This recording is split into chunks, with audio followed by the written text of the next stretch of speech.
What the heck is a chief artificial intelligence officer? Are they necessary? Are they helpful? Are they worth it? This episode is part one of a three-part conversation discussing exactly that. Let's dive in. Today, we're going to have a fantastic conversation. Today, I have my good friend Matt Konwiser, who is field CTO from IBM, back. Welcome back, Matt. Thank you. It's great to be here again. And today we are joined by a new guest, a wonderful individual by the name of Angela Le Mathon from People Alkemie. Hello, Angela. Hello. And we're going to talk about chief artificial intelligence officers. We're going to talk about HR. We're going to talk about artificial intelligence within the province of HR and a bunch of other things, and maybe perhaps push the envelope just a little bit. So let's dive into this. Now, everybody is already a little familiar with Matt, but Matt, why don't you take another 20 or 30 seconds and tell us who you are and where you come from and your favorite color? Sure. Matt Konwiser, currently a field CTO over at IBM for the Northeast in the United States, and lots of telecom, some education, done a little bit of everything. The favorite color is probably the shirt that I'm wearing, which is a nice Voltron blue. Okay, that's Voltron appropriate. There we go. All right. Angela, so you get a little more than 30 seconds because you haven't been on here before. So please tell us a little bit about you. Please include your favorite color, but also your favorite food. How about that? Oh, I love it. Hi, my name is Angela. I am the Chief AI Officer of People Alkemie. It's a boutique advisory that I started quite recently. Prior to that, I was the VP of People Data and Analytics at GSK. I've spent about 15 or so years in the data and analytics space, the last 10 in HR.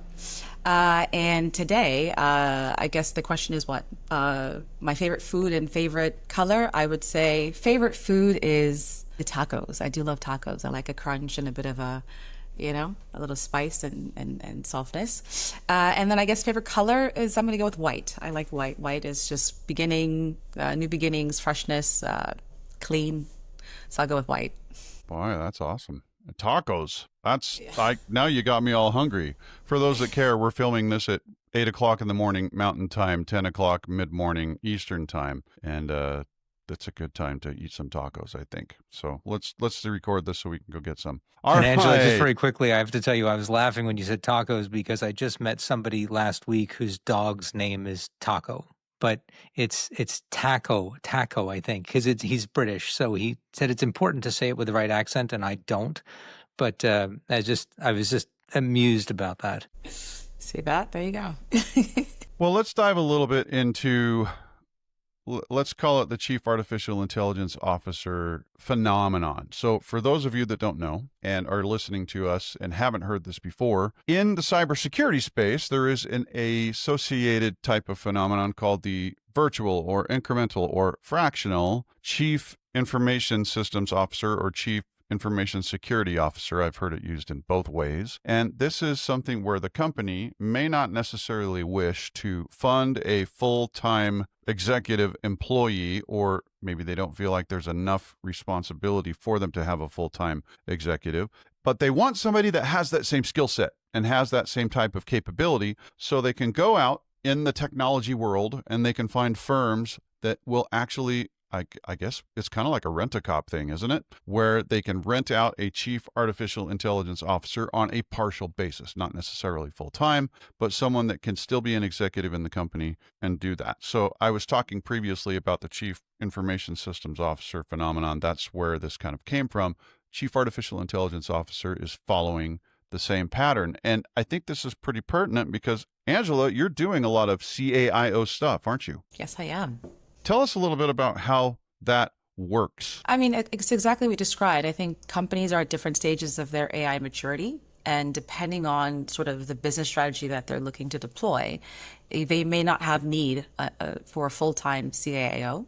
They may be in a space where they're still exploring, trying to figure it out, trying to understand it. They may be experimenting with pilots, if you will, and trying to work through their strategy. So a fractional CAIO can kind of come in and help them sort of establish some critical foundations as they're working that through. And in some cases, it makes sense for them and they decide that their business strategy will benefit from having a certain level of AI capability. And so therefore they go in-house eventually and they decide that they need a full-time role. And in some cases, they kind of recognize that they are never really going to quite get there, or it's not quite ready yet. And so a fractional CAIO comes in and just sort of helps them establish and get test cases and proof points. Because I think the challenge that we are all finding with AI is if you don't really have a clear strategy, you'll burn through quite a lot of capital and not really get any sort of, tangible sort of ROI results, and you won't really know why. So really a CAO is like your trusted advisor that helps you sort of navigate the hype and not get overly caught up or distracted in sort of the shiny new object, but really trying to get clear as to how do I get value from AI for my business? Because at the end of the day, it's your business funding this, and it's quite expensive. Even though things are cheaper than they used to be, they're still expensive. Interesting. Matt, are you seeing this amongst the IBM customer base? I mean, I'm sorry, I know you're here on your personal basis, not your work basis, representing Matt and not the big blue, but I'm curious, when you're out in the field, are you seeing this phenomenon growing? Is it becoming a little more prevalent? Yeah, so we definitely are. As a matter of fact, I'll take it a step further. What we're also seeing is previous roles like chief data officer are starting to evolve and merge into the chief AI officer role. And I even know one company that is looking for a new CIDAIO, so a chief information data and AI officer in one role, because they're realizing that it's a multi-billion-dollar company, but the complexity of trying to manage those things independently with 3 different chiefs is untenable, because everything's collapsing into AI anyway in one way, shape, or form or another. So they're figuring, why don't we just look to consolidate these roles into one now and get ahead of that? So I think that the problem statement is, how do you maintain a traditional structure? You talked about CISOs, for example. It's a great example. AI has fundamentally changed the landscape of cybersecurity because of the ability to find threats and look at indicators faster and build correlations faster than a human could. So a chief AI officer is going to have a hand in that as well. And so I think we're going to see a lot of these consolidation of alphabet soups into smaller alphabet soups. And I think that this CAIO is going to really start to take hold in a much more significant way than just, we're just going to put this person in charge of things to make sure that we don't have sprawl that gets out of control. Well, and that right there is a major aspect of this. And I have to question, and I'm curious on both of your inputs, and Angela, we can start with you, and then Matt, please, immediately after. But it seems to me that with the province of a chief artificial intelligence officer spanning so many different areas of a company. I mean, let's face it, use cases definitely cross organization very easily. That's one phenomenon. The second phenomenon is that we're finding, much in the vein of what you're talking about with an information data officer, the data in a company needs to be prepared. And that's really the biggest step that we're seeing so prevalent in the business world today, is that companies, they want to be able to implement AI. They have all of these different use cases they think would be really cool, but garbage in, garbage out. They have a whole heck of a lot of work to do beforehand to even get themselves ready. And this is a major investment officer. So is there resistance because it spans so many different organizations to do some of these things? And is there resistance because you're talking about someone having to take data from any and all sources, do some sort of a combination effect, and prepare themselves to really get there? And from a tertiary level, is there resistance fiscally? Because this is an infrastructure investment for companies. Angela, what are your thoughts? Yeah, I mean, I think, so this is exactly why, people are exploring this fractional CAIO concept, because I think there are a lot of components to consider. And before you get into AI, you have to have a look at your data strategy, try to get a sense of where the data components are coming from. And most companies will have some maturity around how they're thinking about data. That's usually sitting in their sort of tech space. And so I think you're starting there in terms of trying to understand, okay, well, if I do want to start to dabble within different AI solutions, what does that look like? But what you're not getting necessarily is sort of the understanding on the sort of business domain knowledge, right? So tech is probably great to say, look, I can build some things, I can invest in some things, and they're usually really good at describing what features are needed, but they're not necessarily on the other side of the fence and understanding specifically where you are in terms of your business strategy, what's the maturity, and what's your ROI sort of time horizon. And I think that's where you kind of need someone who can bridge that gap, like act as a translator. So I think what's sometimes challenging is you've got really strong tech folks, but not necessarily close enough to business. And then sometimes you've got really good business guys, and they're not really close enough to the technology. And so you need a bridge, if you will. And I think if there's one value that a CAIO or someone who's kind of in that space is going to bring, is the ability to translate. Because I think, solving for the technical challenges challenges aren't always the difficulty, because we kind of know that quite easily. It's knowing whether or not going down that path is going to get you something sustainable from an ROI perspective. It's knowing whether or not you can sustain to sort of be on that journey. Because if you're not going to see value within a certain time horizon, it's really complicated and difficult. So I think it's that middle translation layer that is quite challenging. And I don't know that every company's figured it out, but I know some companies who have built up like AI COEs, if you will, or who have been smart enough to kind of say, look, this AI thing is coming. I know that data is quite important. And so they've leveraged existing CDAOs who have been sort of on that journey with them and have said, okay, yes, if we're going to go down this path, here's some foundational elements, or here's where we can explore it in a really smart way, show some value, show some proof points, and then they can start having broader discussions around scale.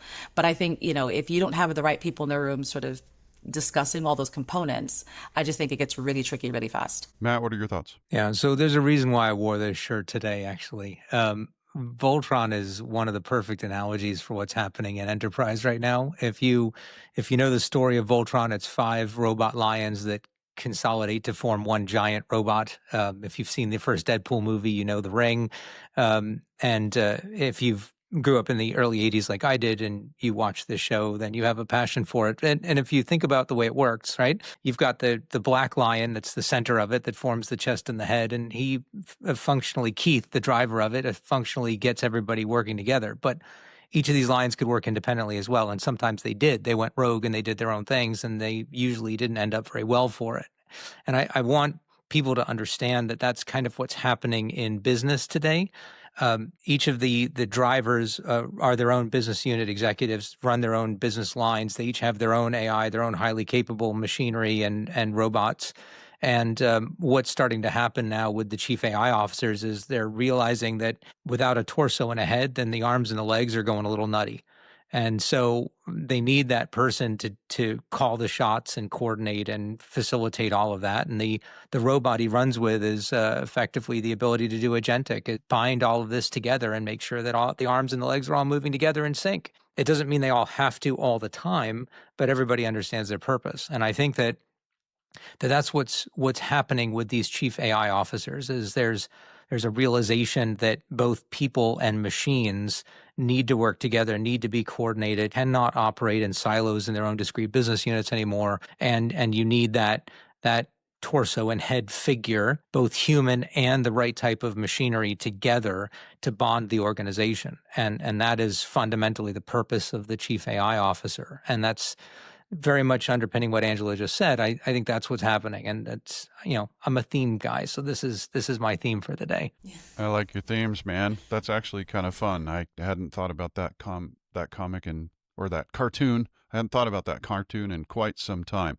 Now the question is, when we're talking about the lion, we're talking about the guy in the middle. Is that the chief artificial intelligence officer or is that the CEO? So if you remember the Voltron, there was actually the princess and her concierge that sat in the castle. And they were the ones that ultimately gave the permission for everybody else to go do the things they did and the reasons why. And if they needed to wait because there was an attack, they waited. They always respected the authority of the princess and her concierge in the castle.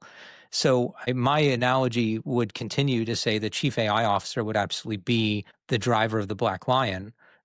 But there is always a CEO and a board that is calling the shots because they're looking at the overall health of the planet and the constituents of the planet, the citizenry, and they dispatch one or all 5 of the lions to either become Voltron or operate independently as needed based on the good of the planet, the castle, and the people. So, I would say that, yes, they're still the CAIO, but it is a good reminder that there is still somebody in the back that is ultimately responsible for the strategy of how those robots operate. Man, I don't know. Given this last Superman movie, you have to ask, okay, look, Superman's got all the power in the world, right? Superman agrees to have his actions loosely governed or dictated by the President of the United States. But Superman, if he got a little crazy. Bizarro, maybe he might just kind of fly off the handle and start doing things that he could do just simply because he had the power.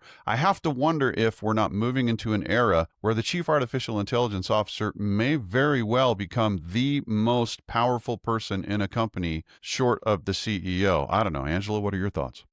I think it depends, right? I mean, I think it's probably early days to think in that way, only because you have to demonstrate real value. And I think a lot of companies are still struggling to demonstrate real value with AI. I think you are able to evidence some shifts and some benefits, but if we're still looking at some of the research, it's still kind of unclear as to what true productivity looks like when you're leveraging AI. I think I've seen some recent articles that were even describing software engineers who we were always touted as kind of the first cohort or group to get maximum value from AI. They're actually showing in the research that in many cases they're 20% less productive, but they think they're more productive. And so there's almost a difference between what I think is happening because I'm leveraging this technology versus what's actually happening in practice. So I think it's still early days. I don't know that it's probably the hype right now because obviously everyone's excited about it. And it, we talk about AGI and ASI and there's a lot of marketing. AI and marketing really go hand in hand. So I get it. But I think the reality is, until you're able to show sustainable benefits in a meaningful way, I don't think the CIO will be more powerful than the CEO. I think the CEO is still there to solve a particular problem, is still kind of proven that their business model or, depending on the space that they're operating in is effective. The question is, how does AI supercharge that? So you're really meant to be a strong enabler for the strategy. It's not like you're revising it. You're just simply saying the thing that we're doing pretty well so far, if you can afford this anyway, the thing that you're doing relatively well can be improved upon. So I think if anything, your CAIO is a bit of a big bet. But I don't know that it's a replacement. I think it's still early days for that. Just my view, though. Well said. Well said. A couple of fun facts and figures about Chief Artificial Intelligence Officer adoption around the nation. So apparently, and this is according to TechMaster, the number of CAIO roles has roughly tripled in the past few years. And 20% of organizations globally have a central team or individual leading the entire AI strategy for a company. So basically a chief artificial intelligence officer or some sort of an equivalent. So this is a growing phenomenon. It is something that's starting to happen. Now let's get down to brass tacks. You're talking about ROI. You're talking about actually having a material impact. When we start figuring out we need to move from the gamble phase to this is not so much a gamble, but this is something that can actually have a very strong and serious effect within the company. What drives that? I'm really interested to hear your viewpoint, Angela, because is it the strategy that drives finding use cases, or is it use cases that actually then can turn around and make us try and fit those within a specific strategy? What comes first, the chicken or the egg? Ideally, the strategy comes first, right? Because of the investment you're describing, and obviously, when you're testing out different things, if it's not going to drive your business strategy, it doesn't help. So I've seen situations where you might run a successful pilot, but when you then think more broadly, it's not necessarily going to drive your business strategy long term. It's unhelpful.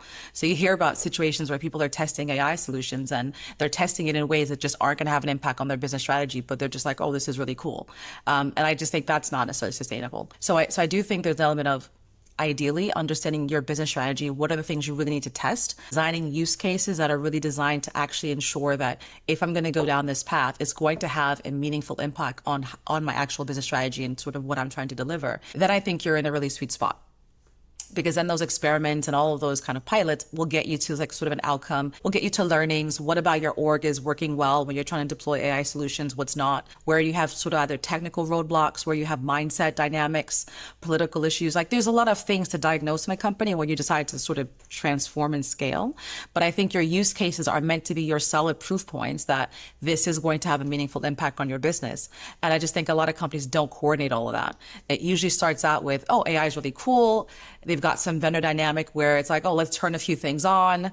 They play around with it. They get excited. They're like, oh, okay.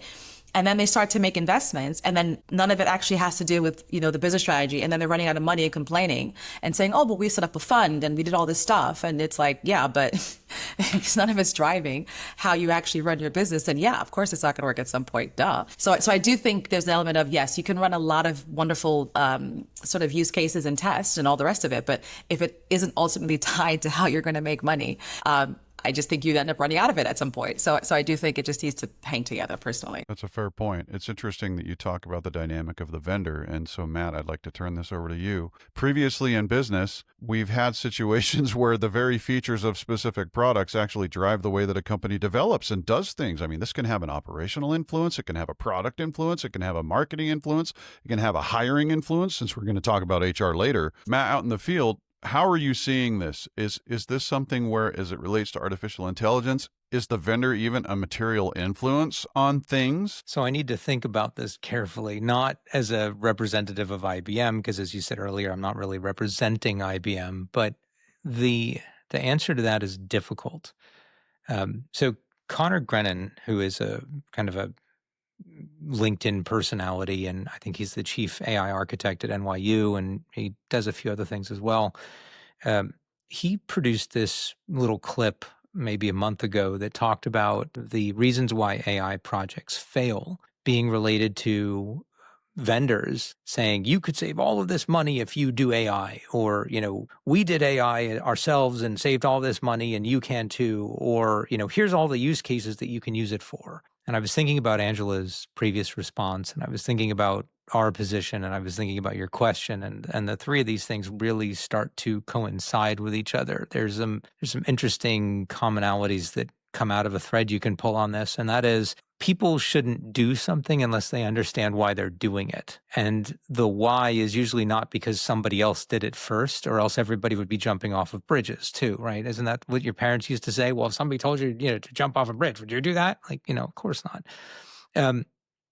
So I think the answer from a vendor perspective is yes, of course, vendors are influencing things, because I'll give you a great example. If it was just open source and there was no OpenAI and there was no Anthropic and there was no Google and there was no Meta, I won't mention IBM because we didn't really commercialize anything in the model space. But when you think about what kind of became the Kleenex or the Q-tip of home use of AI, those companies, if they didn't take the Google paper and the research on foundation models and transformers and turn that into something consumable, then everything else wouldn't have really happened, right? It was the spark that lit the fire. Don't sue me, George Lucas. But that's effectively what happened, right? So you've got the interest created, that groundswell has been built. Now, where the true enterprise vendors have a significant play in this and influence in this is that a lot of people don't use those models for most of their core business because they understand the inherent issues of confabulation and security problems and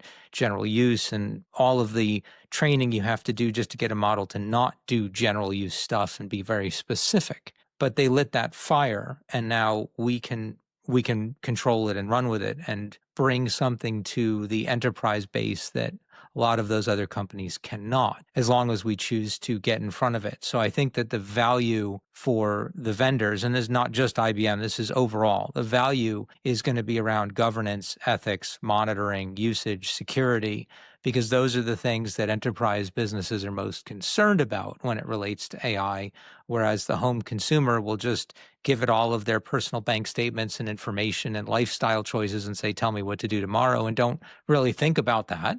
They don't care. They go on, decision vacations. That's a trend. Businesses aren't doing that. So the vendors are realizing that AI is there. It's not going anywhere, that businesses need a way to constrain it, to monitor it, to manage it, to grow it safely, and to train their people about it. And then, of course, where all that comes back to some of Connor Grennan's statements is, it's up to the business to decide the right way, the right time, the right place for it. And if they don't, and they just simply use a vendor's advice or their friend's advice or what's happening in the consumer realm, they end up in potentially a lot of hot water. Either, like Angela said, through wasted money, wasted projects, wasted effort, or poorly implemented stuff that can quickly get out of control and cause potential brand damage or personnel damage internally. And that's obviously something that I think every vendor would like to avoid and every business wants to avoid. So it's another really good, strong point for why chief AI officers not only need to exist, but I think are growing in numbers. The question I would point back to you, Jason, on your statistic is how many of those folks were already in the organization and fundamentally doing those roles and just got the title versus how many organizations actually went out and created a brand new scope and role and hired somebody that was specific to it. That's interesting. That's a very interesting question. I don't know that I don't have the answer. I don't have that within the statistics that I pulled up, but I would be interested to see what the answer to that question is. My instinct is to say that people trust who they know. And when we're talking about something as sketchy or scary, let's not call it sketchy, let's call it scary. When we're talking about something as scary as artificial intelligence, CEOs are still going to want to lean on someone that they've worked with in the past to try and make this work.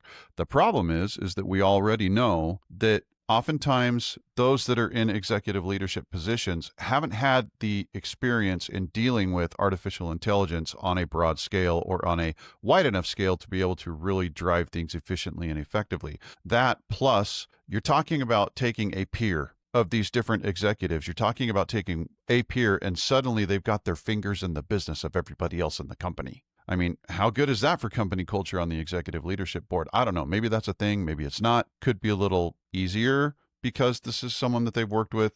Could be a little bit more difficult. Depends on how territorial those on the executive leadership team are. But you're also not going to have somebody that's out there getting a lot of experience. This is why I think the incremental or the fractional or the virtual chief artificial intelligence officer thing needs to happen. And it needs to become more prevalent because companies need this outside experience. They need this outside perspective. They need someone that has experience in implementing AI in a variety of different places and in a variety of different ways. And if you've been working alongside somebody who's on your executive leadership team and this is their first crack at it, do you think it's going to go quite as well? Probably not. They're going to need a little bit of experience. And so I think companies probably really need to explore this incremental chief artificial intelligence officer concept quite seriously. I think it definitely needs to happen. Another funny thing here, speaking of vendors and going back a little bit to the perspective of a vendor on this process, is we are aware of the Klarna situation. I mean, Klarna has made a lot of headlines about what they've been doing with artificial intelligence.